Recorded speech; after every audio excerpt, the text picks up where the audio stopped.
on Instagram, tell me in the comments where you are watching from. And we will wait for our friends from Facebook and LinkedIn and Twitter and YouTube and Facebook to join us. I have not been streaming live on Instagram because we've been bringing on a lot of guests live, and Instagram is so choked with live streams right now. Everybody and their mother seems to be going live at the same time, that it can be really challenging to make the connection work. And so for the sake of not having you constantly tuning in and not being able to see what I'm doing, we have saved you the headache. But today we are going to be taking a question, but it's on video. So now that we are up on all platforms, let me get started. It is Friday, April 10th. I'm Mel Robbins. I am the best-selling author of The 5-Second Rule. I'm a daytime syndicated talk show host.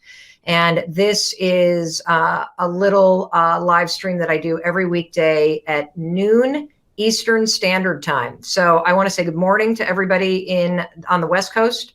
I hope you're joining me for lunch on the East Coast. To our friends overseas in Europe, it's late afternoon. To our friends in India, it's 9:30 at night. And for those of you who can't sleep in Australia, it's 3 o'clock in the morning. So I really hope you're not watching. This is a chance for us to connect, to stay connected, and for me to help you with whatever issue it is that you're facing right now. I am completing week 4 of quarantine with my family outside of Boston, Massachusetts. It has now become the new normal. We have settled into the routine. Our emotions are up and down. Before I go to Nevada, where I have a question from Diane, I want to tell you that if you would like to join me on video and get advice and ask a question, I would love for you to do that. Let me tell you how you can do that.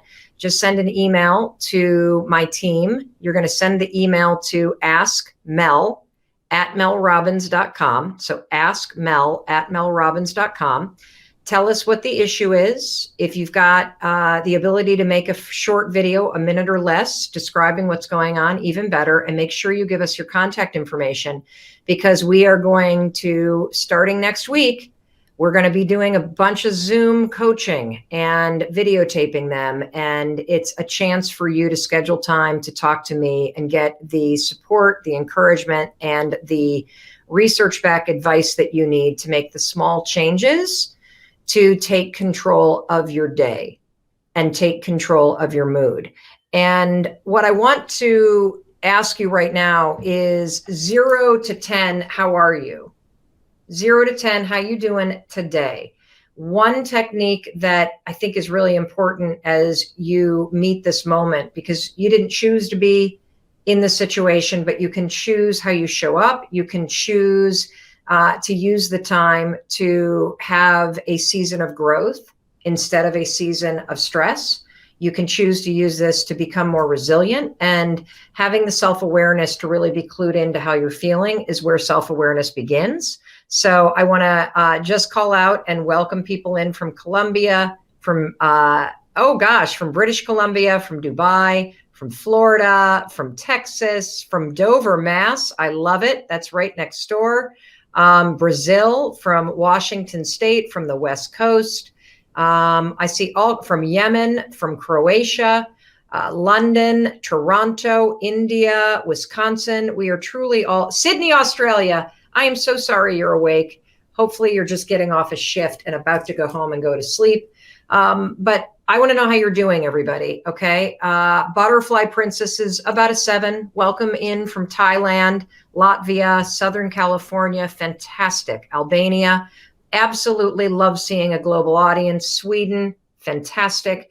So today I'm honestly a 9. And one of the reasons why I think I might be a 9 today is because,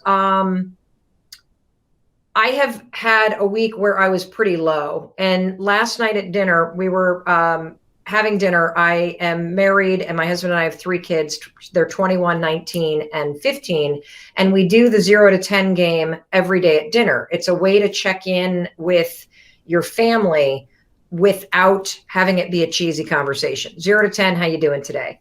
And one of the things that was interesting is my kids, I said I was an 8, and they're like, finally, oh my God, you've been so low. It's been horrible. And I'm like, what? Really? And so having that feedback from my family, I have been more intentional about working on my mood. And one of the things that I have noticed is that it is very easy to focus on what's wrong, guys. Very easy. And we remember the things that are going wrong because when you feel something negative, it literally imprints in your body. It's an emotional type of feeling and memory. And you tend to hold on to the things that are negative longer. If you think back to your life and you start thinking about some of the biggest things you remember, it's probably a lot of the negative stuff. It's probably a lot of the struggles. It's probably, you have a memory of life being hard or you beating yourself up. And the reason why is the positive stuff, for whatever reason, we're not really good at celebrating that. We're really good at struggling, but we're not really good at celebrating the positive stuff. And in getting the feedback from my own family that my own ranking has been kind of low the last couple days, it's made me realize that every day I have really high moments. And at the end of the day, I'm choosing to say, me. And so today I want you to take that tool 0 to 10, and I want you to use it tonight at dinner. And I want you to be very mindful about the moments today that are positive. I want you to be mindful about the silver linings that you see. I want you to be mindful about the decisions that you're making and whether or not the decisions are intentional and conscious, and that you're choosing and deciding to spend your time in a way, in small ways, that will make you feel better and feel more positive. Because all the simple decisions that you make all day long, they're going to either add up to a 9 or a 10, or they're going to subtract to a 3. Because you decided not to exercise. You decided not to eat something healthy. You decided not to have a bunch of water to drink. You decided to watch TikTok for 3 hours instead of working on a project right now. And so I only say that because we're going to be talking about the constant barrage of information about COVID-19.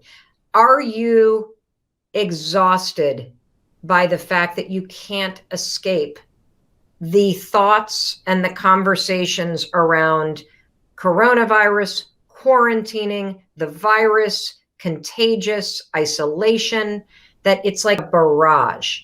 If you feel that way and you wish that you could just turn it off, you wish you could turn it off in your own mind, you wish people would talk about other things, you wish if you go on social media, you don't see this constantly, you wish it wasn't what was on the news, that you wish there was something other than this because you can't escape it, I want you to know that you're not alone. And in today's question, which comes from Diane in Nevada, I am going to address this. And so we're going to bring on Diane's question right now. I'm going to turn my phone around and I'm going to turn on the volume on my computer so that I can see the question. There's my broadcast. All right, Mandy, I'm going to shut up so you can bring the video on so everyone can hear it. Hi, Mel. My name is Diane, and I'm in Henderson, Nevada.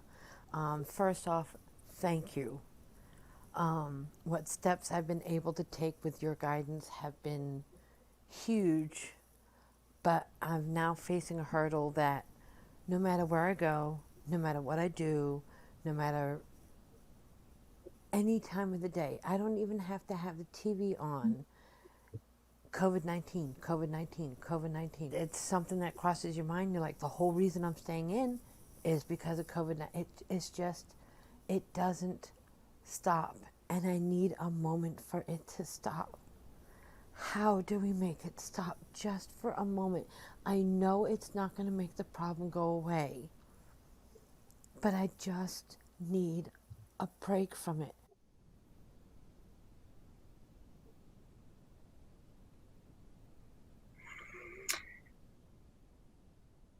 You know what really strikes me about her question is, did you hear the emotion in her voice? Did you hear that? That it was just unmistakable. No matter where I go, any time of the day, it doesn't stop. I need a moment. And she even said, I know that having a moment isn't going to make the problem go away. But what you can hear in Diane's question is that one of the big problems that we're all facing right now is the inescapable nature of this situation. The inescapable nature of the fact that you're isolating because of this virus. The news is covering it 24/7. Everybody's talking about it because this is something we've never experienced in our lifetimes.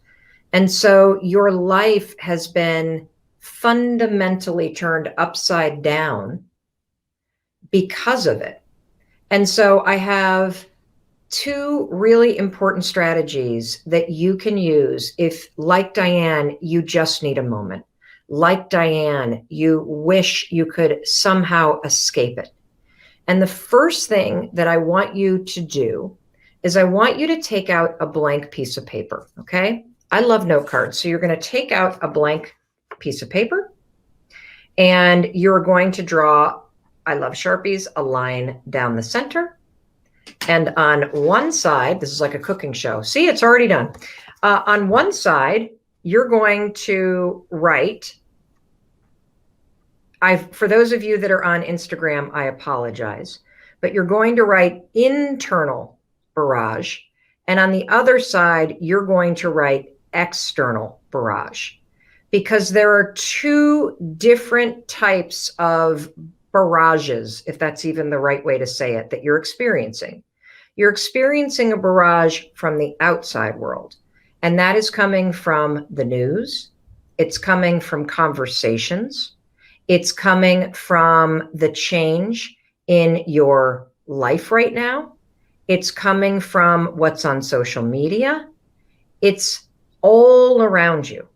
And so when it comes to making it stop from an external barrage standpoint, that comes down to things that you can control. So you shouldn't have the news on in your house at this point. There's no reason to. First of all, the news hasn't changed at all. The news consists of the virus is contagious and it's still infecting people. It's very serious for some people. Hospitals are overrun. Please don't go out, and please wash your hands. And for the time being, stay inside. That's it. And nothing's going to change about that. And trust me, you don't need to have the news on, because all you need to know is when the quarantine's over, right? Until the quarantine's over, it's status quo, everybody. And I am sure one of your loved ones who is under the external barrage of negative news, they will text you the second the order has been lifted, okay? So you're going to find out. You're not going to have yourself be stuck in a house for a month while everyone else goes back to normal life. That's not going to happen. You don't need to watch the news. So you can handle the external barrage by turning off the news and by setting boundaries. What are the boundaries you want to set? The boundaries you want to set are with yourself. Number one, go through your social media feeds. Anything that is triggering you to feel like you're under a barrage, mute it or stop following it. If your uncle has suddenly turned into a coronavirus expert, mute him on Facebook. You don't need that barrage right now. And you can also set boundaries with your family. I don't want to talk about it. It's making me sad. It's making me depressed. It's making me feel trapped. I am requesting that nobody mention coronavirus, that we not talk about this, okay? Because I can't handle it right now. That's how you deal with an external barrage. You draw boundaries and you turn things off. How do you deal with what I think is the bigger issue when it comes to it doesn't stop, I need a moment? That's the internal barrage that you're facing. That's what's going on up here. That's how often your own thoughts are drifting to how long is this going to go on? Geez, Louise, now I have to wear a mask. Oh my gosh. What if about Aunt Sally and she gets like I wish I could go outside. I wish I could do this. I wish I could do that. If your own thoughts about being trapped inside, or about how long this is going to go on, or about fears about whether or not you're going to get sick, or concerns about how the government is handling this, or concerns about tests, or concerns about vaccines, or concerns about mutation, that's all the internal stuff. And you have control over that. So what can you do? You've got to do a mindset reset. Now, mindset reset is a term that I use for reprogramming your mind. And you're very lucky because I happen to be an expert at this. And I have taught a free course. I'm not trying to sell you anything. I'm going to give you a gift.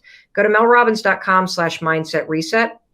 There are 30 days of videos that you can take for free to learn how to program your own mind. And you can go through mindset reset right now, simply for the purpose of training your own mind not to default to thoughts about the coronavirus. Okay. That's number one, mindset reset. Second thing that Diane, I want you to do, and you watching this right now, I want you to do too. If you feel like you can't escape it, it doesn't stop, you just need a moment. What you need to start doing is meditating. Don't roll your eyes at me. Download the Calm app, download Headspace, and every day you need to meditate for 5 to 10 minutes. What does that mean? It means when you meditate that you simply sit still and you breathe in and out. And you can listen to somebody else talking while you do it. You can listen to nothing. You can listen to a guided meditation, or you can just set a timer on your phone where you close your eyes, you take a deep breath, and for 5 minutes, you just observe wherever your mind goes. And what you're doing when you meditate is you are training your own mind to stop. Because the only place where you will be able to take a moment is inside your own head right now. And that means you've got to train your own mind how to center back into this present moment. Because any thought about the coronavirus is likely something about what's coming, or how long this is going to last, or how bad things are. If you can center yourself into this present moment and remind yourself that right now you're safe, right now you're okay, right now you're just sitting here watching a video with Mel Robbins holding up an index card, right now you are okay. That is what it means to take a moment. And when you start to train yourself to take a moment, you can, when you get good at it in taking a moment, you can start to expand the moments to last a little longer, and expand them even more, and expand them even more. And when you learn that your mind is spinning and you need a moment, you can, anywhere you are, at the kitchen sink, standing in your yard, sitting in your living room on the couch, you can just take a deep breath and go right back to a moment of meditation and make it stop. That's why people meditate. It makes a huge difference. And so I want you to do that, Diane. I want you to do that too, because it is critical for the internal barrage. Another trick that you can use, this has helped me a lot, is I play music throughout the day. I've made all these playlists on Spotify of all the songs that I love, and I keep music on because music, based on research, has been proven to be a mood booster. And I find that when there's music playing in our house, the house feels full, it feels vibrant, it feels alive, and my mind doesn't drift as often because I have been really thinking about the music and not really letting my thoughts drift. Another strategy that you can use is you can journal all your thoughts down in the morning as a way to get the barrage of negativity out of your head and blah, on a piece of paper. Okay. So again, you're going to manage the external and the internal barrage. One other thing, Diane, is that I don't know if you've thought about this, but there was something about your video and the emotion of how you asked the question that it reminded me of grief. It reminded me of the despair that somebody feels when they lose somebody that they love, and how one of the stages of the grieving process is denial and anger and sadness. Sorry, I just named 3 of them, but denial came up for me with you. No matter where I go, any time of the day, this new reality is in your face, and you don't want this new reality. You don't like this new reality. I don't either, and I don't want it either. But when you stay in a stage of denial, and I think that's also what you're struggling with, Diane, is you keep all that agitation at the surface. And so just like the process, and it's a process of grieving, you got to start to try to move towards acceptance that this is the new normal, that until further notice, we aren't going back to big parties and concerts outside, and people are going to be talking about this for a while. And so one of the things that I want you to do, and you watching, I want you to do this too. Let's play a little game. I want you to pick a date when you think we're going to go, I don't even want to say back to normal. I want you to pick a date when you think you're going to be able to come out of isolation and go back to work or go back to school or be able to go back to some of the things that you used to be able to do in groups. I want you to start writing the date in the comments. And if you say, I don't know, that's one of the reasons why you're in denial. That's one of the reasons why you have this barrage, because you are facing uncertainty. And so I'm going to start reading some of the dates that people have. And this date's personal for you. It's based on what you believe. This isn't the truth. This is what you believe. I see a lot of June 1. I see a lot of June 1 out here. June 1, I think, is a good bet, personally, depending upon where you live in the country. Boy, June 15th, November 15th, August 15th, June, August for New Mexico, June, July 4th, August. And I'm talking about, what is the date in your mind when you think that you could kind of go back to some of the things you used to do? You could go somewhere. You could go to a hotel. You could go out to a restaurant, maybe go back to school, go back to the office. I see a lot of June 1. I see a lot of August. I see a lot of July, September. And here's why I'm saying it's important to pick a date. When you pick a date, it doesn't matter if that's what the date is. What matters is you're planting a milestone, a goalpost, a beacon, a flag. You're planting something in the future for yourself. And that is going to give you a little bit of acceptance. It's going to give you a small amount of control, and it's going to help you manage the feelings of fear, frustration, sadness, and resistance, and denial and anger that keep coming up every time you hear conflicting information from the news about how long this is going to last. You need to pick a date that you're going to anchor down on, because it's going to help you with acceptance. The date that I've picked, September 1. That's just what I'm doing. Do I think that I'll be able to do small things between now and then? Absolutely. But in terms of going back to an office, going back to school, being able to go out to restaurants, being able to gather in small ways, that to me is the date that I feel really confident about. Now, if it comes earlier, fantastic. I would love to be wrong about this. If it starts to feel like it's going to be longer, I can move the flag post. But for now, that's what I'm planning for, because that, based on what I see, is what I think is likely. And picking a date like that moves you out of denial. It moves you out of the mode of resisting this situation and into the mode of being proactive about how you're going to use the time. And this goes back to the thing that I said at the very beginning. We didn't choose to be in this situation. No sense in bitching about it. But we can choose how we show up. And so if I know that I've got several months where my schedule is slowed down a lot, where I'm not traveling like I normally do, I have found a lot of time that I normally don't have on my hands. And I am starting to take on projects that are giving me a sense of purpose. And on yesterday's live stream, I talked a lot about passion and purpose.